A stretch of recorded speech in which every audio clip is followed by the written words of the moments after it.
Hello everyone and welcome to this video. And this is Shubham, your host for today, and you're watching Vandagiri. And this is me live from Montreal in the sense that yes, I'm here and it's been quite a while since I came here. And this is like a video after a long time on my channel. So hopefully you like it. And as you have guessed, today we'll be talking about one of the most discussed topics on YouTube about going to Canada or as a matter of fact anywhere in the world. If you're going as an international student from anywhere, how to get part-time, how to secure one, what are the prerequisites and everything. So today we'll be discussing that in a bit more detail in this video. And if you guys have any doubts or any questions regarding the same or about the process to come to Canada, message me on Instagram as you guys always do. So hopefully you like this video and let's get started.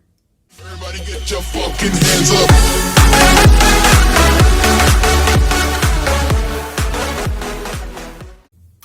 So first of all, we'll divide this particular video into three segments. So first, you need to understand what kind of job you're actually looking for.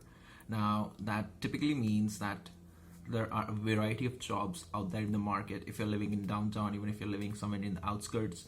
So you need to understand what kind of physical, mental requirements those kind of jobs really need and how prepared are you for those kind of jobs. So let's begin with the first one, which is the mental fortitude that is required for a certain kind of job. So usually you need to change your mentality from that. Whatever you're doing in India, you cannot think that you would do the same here or get a job that's remotely associated with your field.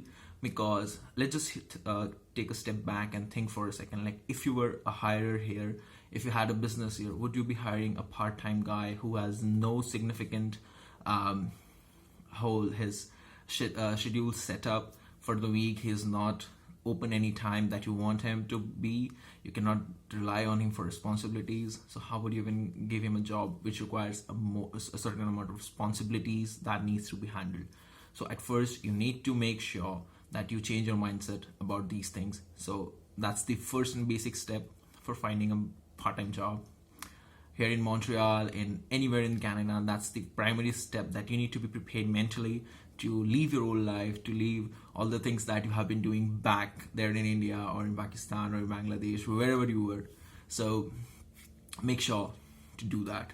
Coming to the second demand that usually a lot of people deny about us: standing for long hours, doing shifts and freezing environments. So they do pay a lot, but you have to do a lifting of like maybe 10-15 kgs or 20 kgs depending on your job. So 10-15 is the number that's around at everywhere, I guess. Dollarama, Amazon warehouse, or maybe Good Foods or Lufa Farm, whatever it is. Yeah, those jobs are high paying. So they can give you around $18.5 per hour even if you are in Quebec. But then those are the places which are like quite far away, so from downtown, of course. So if you're not living in downtown, you might want to cross out these options. As for me, the primary goal was to get a job which is near to my place, near to the university, so I could go there anytime as the job requires. And I will talk about my part-time experience in a later video, but let's just get it on, like, how would you get one? That, like, we will come on to that kind of questions and answers in the later part of the video. But let's just understand what kind of demands that you really need. So these are the two basic things that you need mentally and physically, that you need to keep in mind. Other than that, everything is sorted. There is not much of a problem getting a job here, even if you don't speak French. So that's another video. I'll be making a lot of videos. I have a lot of them in my mind, and hopefully you guys like it. So yeah, fingers crossed.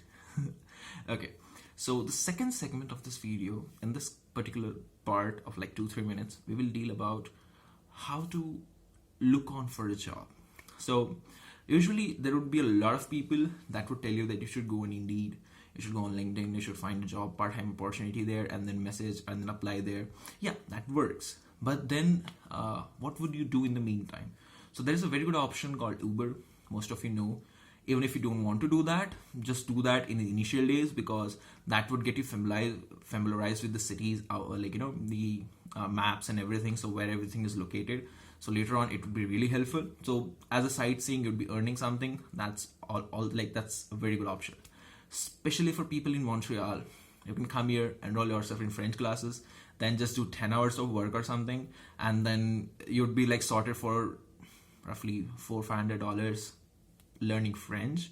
So you are gaining a skill set, you are out there improving your skills in French, already up ahead with a lot of people. So I'm not learning French right now because I have like a good job and everything.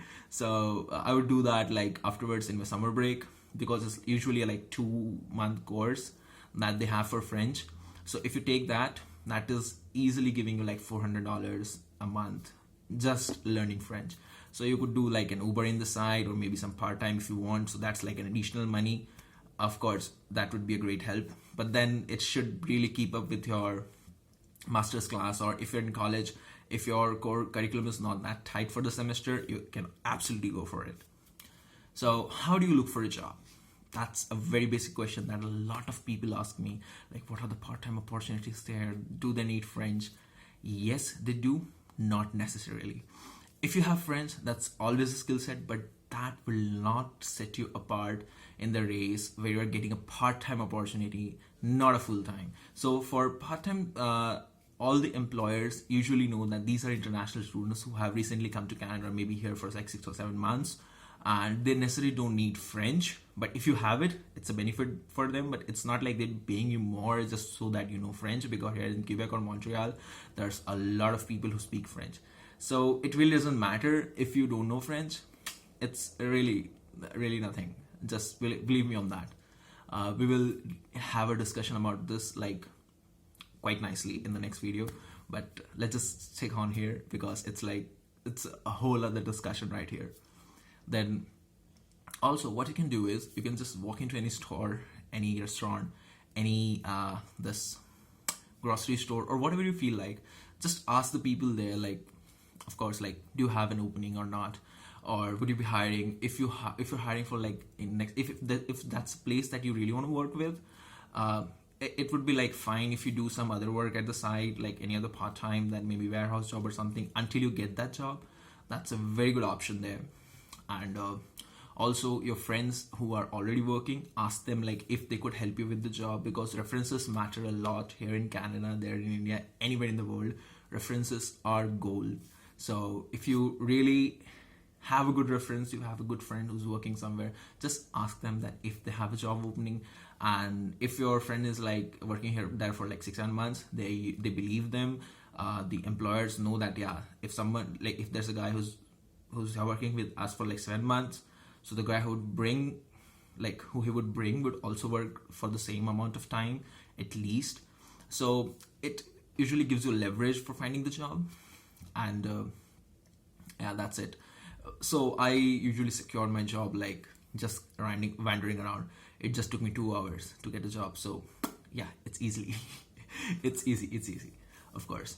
And the final segment of the video, I won't make it like too long. It's already like 8 minutes or 9 minutes, but yeah, that's how I usually go with it, because I just capture everything in like single go. That's why. And yeah, so for the final part, it's really distracting with this view that I have right now just out of my window. Yeah, let me just show you guys a bit. Okay, so this is the view I get from my window, and like it has got sunlight to it. That's a luxury that you want in Montreal if you're in downtown, especially, because yes, that's actually a luxury. And this is like a very good view from my room, so it's kind of calming, soothing at the same time. Yeah, we will also make a video about this, like how to find a room and everything, in later videos. Yeah, so coming back, the final step is always like how to know that this job is for you, or maybe this job would suit you best according to your skill set. So there's no correct formula. The way I think it, like, just go for something that's your second passion or a hobby that you have. So I really like to cook, and I am like a bit good at that. So hopefully I will be making some, I don't know, recipe videos if you guys want it, like how to make a quick breakfast which is like healthy and easy to get, cheap as well, and how to get your groceries sorted and everything. We will do that afterwards. But yeah, this is like the first video after coming to Canada. And so coming back to the question, how do you know that what job is best for you? So usually what I feel like, I tell this to a lot of people, that what you need to do is you just need to sort out your hobby first, because the passion is something, if you're here, you're studying, and if you think that you want to secure a part-time that would be as good as a full-time afterwards, go for some warehouse sort of thing which has like a good background, and they have like a lot of outlets and everything. So even if eventually you're working there for like 2 years and then you get promoted to a supervisor or something, your PR would be sorted. But if that's not your primary concern, what I would suggest is just follow your hobby, because this is the time you're not gonna get again, that you just have to go for 20 hours to just get your things sorted out, and rest of the time you're studying, enjoying with your friends. Enjoy your life, guys, when you're coming here, because yeah, so pretty much when you're 23, and by the time we're graduating from a 2-year course, it will be like 25 or something. So yeah, then there's a lot of pressure of a lot of things. So yeah, this is the moment where you would really want to shine on the student life, if you haven't got it before. For the students who are from 12th, yeah, just break it up, guys. You have done a very good job coming to Canada, and trust me, you won't regret this decision to come here, because there's like a lot of things that is like something you will not expect in your home country, if you're not coming from America, of course. I don't know if any American guy would watch this video. Yeah, I'm pretty sure that no one would. So yeah, it's fine. And if someone does, yeah, make sure to leave a comment. I'm pretty sure no one does. Yeah, so okay. Yeah, so that's how it should be. Like you should just find a hobby and then stick to it as it's your part-time.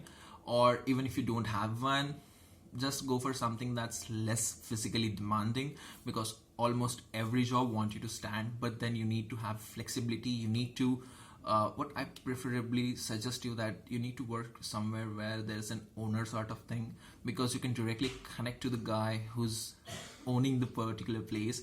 So if there's any problem, any dispute or anything, you can directly talk to him. You can get everything sorted. So as far as if you're working in a large joints such as Tim Hortons or maybe McDonald's, you have to rely on your supervisors, managers, and it's like a whole chain of HR system. So yeah, I really don't prefer that. So here in Montreal, I work at a place which is like a croissant shop, I would say. It's a very famous one. Like it was recently featured in the Montreal blog as well. So yeah, I'm pretty much happy to work there. I'll make this like a whole discussion in another video. So that's it. I mean, this is all what I think is necessary for you to get a part-time job. No resume, nothing. Like resume building or CV building is just like a fraud sort of thing. You don't really need it, because I did not need it, because all you would put is like what are your available timings. That's it, because nobody gives a shit about what you have done in India, because they are only hiring for like a part-time job. It's not a full-time. You don't need a lot of qualifications or necessities. But even if you find a good job, as in like it's as good as a full-time, or it is giving you some benefits. So like the job I am in, it gives me like vacation pay. So every week I get like a few bucks extra, like $20. So yeah, that's nice. And yeah, that's pretty much it. See ya, guys, in the next video.